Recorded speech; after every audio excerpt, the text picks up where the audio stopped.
사람이 모이고 돈이 모이는 지역은 그만큼 기반 시설이 더 필요할 수밖에 없고, 없던 계획도 필요에 의해서 생기고 만들어집니다.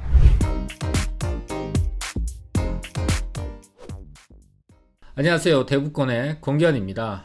차기 정부가 매일같이 부동산 정책을 인수위를 통해서 발표를 하고 있습니다. 그런데 오히려 시장은 더 혼란스러워져 있죠.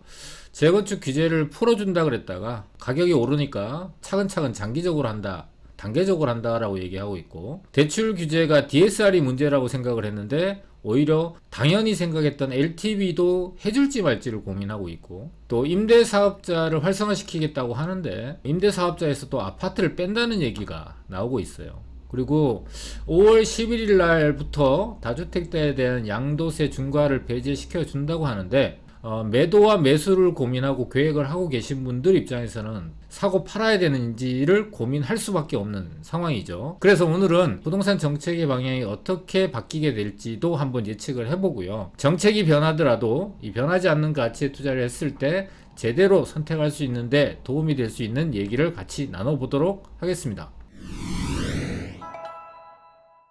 4월 25일 날 1기 신도시에 대해서 재건축 사업을 활성화시키겠다라고 했던 것이 중장기 국정과제로 검토하겠다라고 수석 부대변인이 발표를 했습니다. 여기서 이 중장기가 문제가 됐죠. 시장에서 반발이 심하다 보니까 바로 다음날 부동산 TF 팀장님께서 오해가 있어서 정정을 하겠다. 이것은 원래대로 공약대로 계획적으로 진행을 하겠다라고 수습에 나서는 모습을 보이고, 바로 다음날 안철수 인수위원장이 차질 없이 하겠다라고 대못을 박았죠. 왜냐하면은 시장에서의 기대는 재개발 재건축, 그러니까 주택을 공급해야 된다라는 것은 이미 확정돼 있고 모두가 알고 있는 사실이에요. 그리고 도심 내의 주택 공급은 재개발 재건축을 활성화해야 된다 하는 수밖에는 없다라는 것을 모두 다 알고, 정부도 국민도 다 알고 있는 상황이란 말이에요. 그러니까 공급이 필요하니까 공급을 하기 위해서는 재개발 재건축을 활성화하겠지? 라고 예상했던 거를 뒤엎고, 지금 지방선거를 앞두고 나서 시장에서 가격 오르는데 니네들이 이 정책을 펴서 그렇다라는 일부의 지탄을 받다 보니까 움찔한 거예요. 국민들 입장에서는 굉장히 실망하는 모습을 보이고 있는데요. 이게 현 정부와 차기 정부가 계속해서 국민들 눈에는 비교 대상이 됩니다. 차기 정부가 현 정부와 차별화를 하려면은 이번 선거는 대선은 부동산 대선이었다라고 불릴 정도로 이 부동산 정책이 시장에 미치는 영향이 대단히 컸고, 앞으로도 그 영향은 대단히 클 걸로 예상이 됩니다. 따라서 현 정부는 부동산 정책에서 방향은 맞다 하더라도 방법을 잘못 써서 부동산 실패한 정권이라는 그런 평가를 받았습니다. 그렇다면 차기 정부는 현 정부가 범했던 그런 우를 반복해서는 안 돼요. 그리고 확실하게 달라진 모습을 보여주고 정책 면에서도 그런 달라진 모습을 보여야 되는데 그렇지 않다 보니까 국민들이 대단히 실망을 하고 있다. 지금이라도 지역적으로 또는 단발적으로 나오는 정책 발표나 이런 언론 인터뷰는 자제해야 됩니다. 부동산 정책이라는 것은 중장기 계획이 토대가 되지 않으면은 실현성이 없기 때문에 그것도 다각적으로 검토를 해서 시장에 확실한 신호를 줘야만 시장에서 그걸 제대로 인식하고 또 그것이 정책적으로 목적을 달성하는데 도움이 되는 것이지, 이렇게 단발적으로 나오고 또 했던 것도 한 발짝 물러서고, 처음부터 해준다고 하지 않았으면 기대하지 않았을 텐데 해준다고 했다가 한 발을 빼니까 더욱더 실망이 큰 거예요. 그리고 지금이라도 좀 더 다각적으로, 그게 좀 늦더라도 확정되고 나서 발표하는 그런 모습을 보여줬으면 좋겠습니다. 자, 차기 정부와 인수위가 부동산 정책으로 조변석기 하듯이 이렇게 갈팡질팡하고 있는 와중에, 자, 1기 신도시 분당 재건축 속도 내나 재건축 연합이 출범했다라는 기사는 1월달 뉴스입니다. 대선을 앞두고 있는 상황이었죠. 그리고 양당의 대표 후보자가 재건축에 대한 규제 완화를 똑같이 얘기를 했고, 거기다가 용적률에 대한 완화 조치도 이루어질 거다라고 공약을 똑같이 하다 보니까 누가 되든지 간에 이 재건축은 활성화되겠구나. 그래서 이 지금 현재 리모델링, 높은 용적률 때문에 리모델링밖에 선택지가 없었던 1기 신도시에 보다 좋은 선택지인 재건축이 가능할 수도 있다라는 기대감을 갖고 여러 단지들이 모여서 효율적으로 재건축을 할 수 있는 방안을 모색하기 위해서 이런 출범을 한 거예요. 처음에는 분당 같은 경우는 시범단지를 중심으로 해서 추진위가 활동을 시작을 했는데 그 이후에 다른 단지들이 모여들어서 총 19개 단지가 재건축을 준비하고 있다고 합니다. 자, 인수위와 차기 정부가 부동산 정책을 놓고 이렇게 갈팡질팡하는 모습을 보이고 있다 보니까 국민들한테 질타를 굉장히 많이 받고 있습니다. 국민들 눈치 보니라고 인수위가 1기 신도시 재건축 특별법을 추진한다고 합니다. 자, 용적률 500% 검토한다는 기사 제목인데 국힘과 인수위 당정 협의를 통해서 하루빨리 통과시킬 것이다. 노후주택을 정비하고 10만호 추가 공급, 용적률 300에서 500%를 상향 검토하겠다라는 내용과 더불어서 시장에서 우려의 목소리도 나오고 있는데요. 단기적으로 집값이 급등할 우려가 있다. 또 신도시만 특혜를 준다는 논란에 휩싸일 수도 있다라는 우려가 제기되고 있습니다.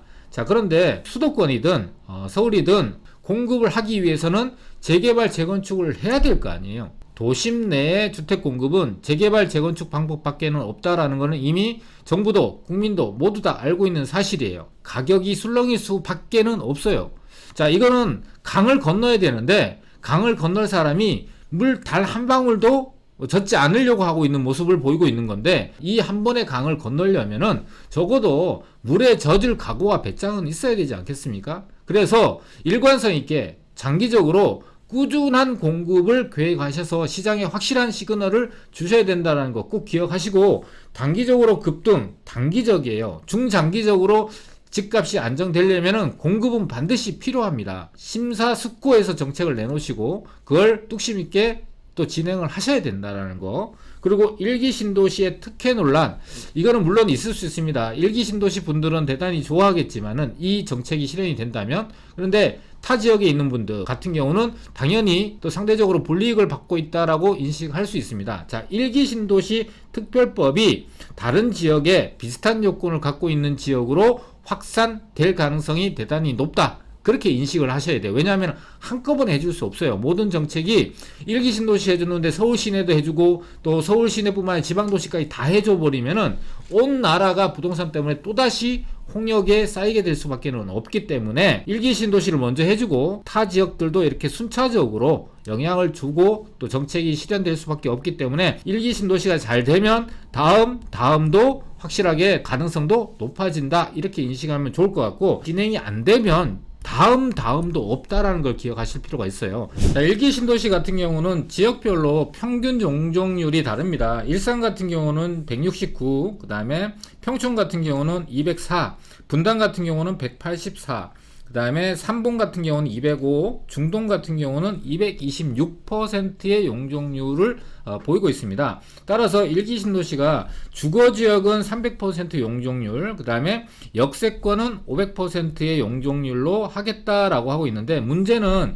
이 주거지의 300%의 용적률까지 허용을 하겠다라는 것이 문제가 될 수 있는 이유가, 현재 용적률이 가장 낮은 이 일산이 300%의 용적률을 받고, 또 현재 용적률이 평균 용적률이 가장 높은 중동이 300%를 받게 되면은 169에서 300%, 226에서 300%를 받게 되면은 이 얻을 수 있는 용적률의 차이가 생기게 되고, 일산 지역들의 주민들은 굉장히 환영을 할 것이고, 반대로 중동 지역에 있는 분들은 상대적으로 차별을 느낄 수밖에 없게 됩니다. 따라서 투자자 입장과 당사자들 입장이 상당히 달라질 수밖에 없고, 당사자들은 이런 문제 제기를 하게 될 거예요. 근데 시장에서 투자자들은 어떻게 반응을 하게 되냐 하면은, 현재 용적률이 가장 낮은 일산, 그 다음에 분당 지역을 먼저 투자 대상 지역으로 우선 꼽게 되고, 또 2차로 높은 지역인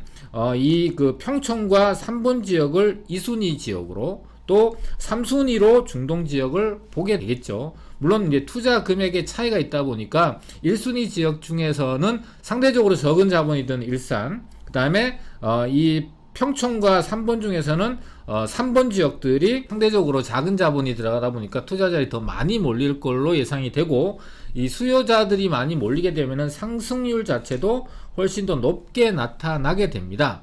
자, 그러면은 여기서 나중에 이 지역들이 예를 들면 중동이 일산에 비해서 얻을 수 있는 용적률이 차이가 나다 보니까 문제 제기를 하게 되면은 대안으로 나올 수 있는 방법이 현재 용적률 대비해서 비율적으로 주는 방법이다. 그렇게 되면은 같은 비율로 높아질 수 있다라면 중동도 다른 일기 신도시들과 비슷한 비율로 얻기 때문에 이거에 대해서 불만을 좀 합의가 될 수 있기 때문에 먼저 올랐던 일산 그 다음에 분당 지역보다 현재 용적률 자체가 높은 중동 지역으로 그 다음으로 수요자들이 또 몰릴 가능성이 높고 뒤늦게 높은 가격 상승이 나타날 수 있다. 이건 어쨌든 가정이에요. 왜냐하면 비율로 바뀐다라는 건 보장할 수 없는데 결과적으로 합의점을 만들어내려면 같은 비율로 높여주는 방법밖에는 없기 때문에 이런 이제 대안이 나올 수 있고 우리 시청자분들이 같이 이제 예측을 해본다면 우선적으로 투자를 했다가 또 다시 한번 갈아타서 어느 지역으로 갈아타면은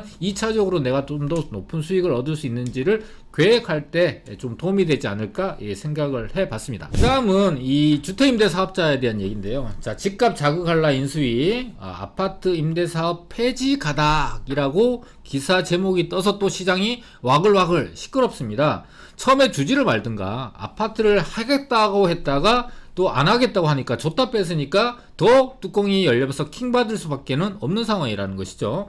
자, 인수위가 지금 현행은 10년 장기 임대 사업자인데 비아파트만 허용을 하고 있습니다. 그리고 단기와 8년짜리는 폐지를 했는데 이걸 어떻게 하겠다라고 하냐면은 현행 10년에다가 비아파트만 허용을 하고 거기다가 단기 4년짜리를 부활하겠다라는 것이 지금 현재 가닥을 잡고 있는 부동산 TF의 내용입니다. 그리고 여기다가 혜택을 없앴던 거를 양도세 중과 배제와 종부세 합산 배제를 해주겠다라는 걸로 인센티브를 플러스 해준 거죠.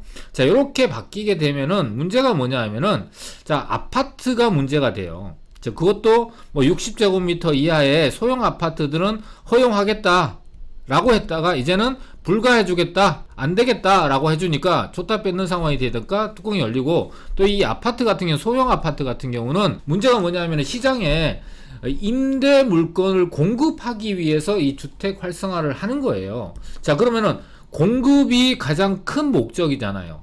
임대 물건 공급이 큰 목적인데 이 공급을 하자면은 그 임대 사업자를 활성화해야 되는데 이 공급에서도 두 가지 종류가 있죠. 세입자들, 임차인들이 원하는 주택이 있잖아요. 원하는 주택이 아파트일까요? 빌라일까요? 아파트가 당연히 압도적으로 많을 거예요. 그러면은 아파트를 임대 물건으로 시장에 많은 공급이 나오게 하려면 이 임대 사업의 대상이 아파트가 포함이 되어야 됩니다. 모든 아파트, 고가의 너무너무 비싼 아파트를 포함하자는 얘기가 아니라 중산층 서민들이 들어갈 수 있는 가격대, 면적대의 기준을 마련하셔서 이 임대사업자 안에 포함을 해야지 이 시장이 들끓고 집값이 올라간다는 것 때문에 또 움찔해서 폐지로 가닥을 잡는다라는 거는 이거는 말이 안 되는 거예요. 그러니까 목적이 공급인데 공급을 하기 위해서는 활성화를 해야 되고 그 중에서 세입자 대부분의 사람들이 아파트를 원하는데 근데 아파트는 안 해주고 빌라나 오피스텔이나 도시형 생활주택만 해준다라는 거는 또 시장에서 원하는 니즈, 실제로 공급이 돼서 임대가를 안정시키는데 가장 큰 기여를 할 수 있는 이 아파트 공급을 안 해주게 되면은 임차인들, 세입자들의 불안정성이 커지는 상황이 된다라는 거예요. 시장의 집값이 자극할라 이것 때문에 아뜨 하시는 건 이해해요. 그런데 이전 정부도 그랬고 전전 정부도 그랬어요. 그래서 이걸 계속 차기 정부로 밀어왔던 것들이잖아요. 근데 앞서 제가 말씀드렸다시피 산을 넘으려면 나뭇가지에 긁힐 각오를 하셔야 돼요. 강을 건너려면은 물에 젖을 배짱이 있으셔야 된단 말이에요. 그런데 이것도 아뜨 해갖고 했던 얘기 또 반복하고 번복하고 시장의 혼란만 가중하고 또 실제로 시장에서 필요한 물건을 공급하지 않고 덜 필요한 물건들, 빌라가 덜 필요하다는 얘기가 아니라 지금 현재 이미 빌라의 임대 사업자 비중이 상당히 많이 채워져 있는 상황이기 때문에 결과적으로 부족한 거는 아파트, 그것도 서민들이 살 수 있는 아파트, 저렴한 임대가로 들어갈 수 있는 그 아파트가 부족한 상황이기 때문에 이 아파트도 포함을 해야 된다는 얘기를 하는 거지, 이 아파트와 빌라를 이간질해서 싸움을 붙이고 누가 좋고 누가 나쁘다를 평가하자는 게 아니라는 거예요. 자, 공급이 필요합니다. 임대 물건 공급이 핑고에 필요해요. 그러면은 임대사업자를 활성화하는 이유는 거주주택 이외에 추가적으로 투자한 것들은 임대사업자의 혜택을 줘서 이 시장에다가 임대 물건을 공급하겠다는 거잖아요. 공급할 수 있도록 해줘야죠. 시장에서 세입자들이 원하는 물건을 공급해 줄 수 있는 상황으로 가셔야 된다라는 게 방향이 올바른 방향이지, 이 집값 자극하는 거, 강을 건너고 산을 한번 건너야 되는 것 때문에 출발조차 하지 않는다라는 것 자체는 재고하셔야 될 필요가 있다, 이렇게 생각이 됩니다. 정리를 하게 되면은 차기 정부가 부동산 정책을 어떻게 이끌어가고 진행을 해야 되냐 하면은요, 단편적으로 시장에다가 사인을 보내서 시장을 혼란시키지 말고 다각적으로 검토한 다음에 확정되어 있는 장기 플랜을 확실하게 발표를 하자. 시장이 원하는 대답이 조금 늦어지더라도 혼란을 가중하는 것보다는 확실하게 발표를 하자. 두 번째로, 건너야 될 강이라면은 물에 젖을 각오와 배짱을 하셔라. 미루지 마시고, 미루면 미룰수록 문제는 커지고 해결할 방법은 없어지게 됩니다. 그래서 얕은 꼼수로 선거 이기겠다는 생각으로 국민들 상대하게 되면은 국민들이 정문일침 할 것이다. 꼭 기억하시고요.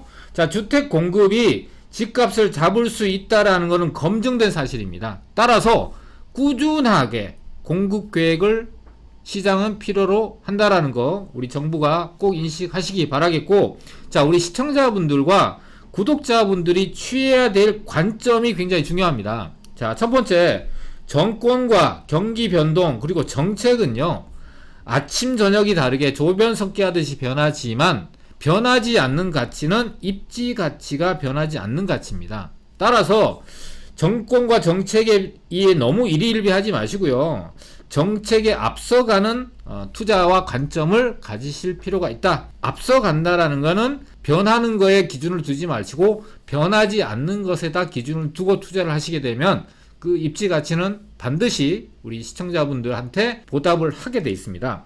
왜 그러냐면은, 자, 입지가 좋으면은요, 개발은 따라오게 됩니다. 사람이 모이고 돈이 모이는 지역은 그만큼 필요한 시설과 기반 시설이 더 필요할 수밖에 없고, 없던 계획도 필요에 의해서 생기고 만들어집니다.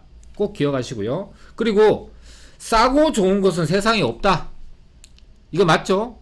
확실합니다. 여러분들이 시장에 가서 시세대로 안 사고 시세보다 싼 거 사려고 하는데, 싸게 산다라는 건, 저평가됐다라는 거는 현재 시세대로 사서 앞으로 미래 가치보다 지금 현재가 평가가 저평가돼 있다라는 것이지, 지금 싼 게 아니에요. 싼 거 찾다 보면은 비지떡을 사게 됩니다. 싸고 좋은 것은 없지만 갭이 작지만 좋은 것은 있다. 입지가 좋은 곳에 갭이 작은 투자를 하는 것이 안전하고 확실하고, 정책이 어떻게 변하든 간에 이 입지 가치는 변하지 않는다는 걸 강남 서초를 보시면 아실 수가 있죠. 자, 그래서 실용적이고 효율성을 따져서 현명한 선택을 하실 필요가 있고, 그런 관점을 가질 필요가 있다. 그런 투자를 하시면은 성공 투자할 수 있다라는 얘기를 해드리고 싶습니다. 자, 오늘 내용이 우리 시청자분들한테 중요한 결정, 부동산 투자 계획을 갖고 계신 분들한테 조금이나마 도움이 되셨으면 좋겠습니다. 감사합니다.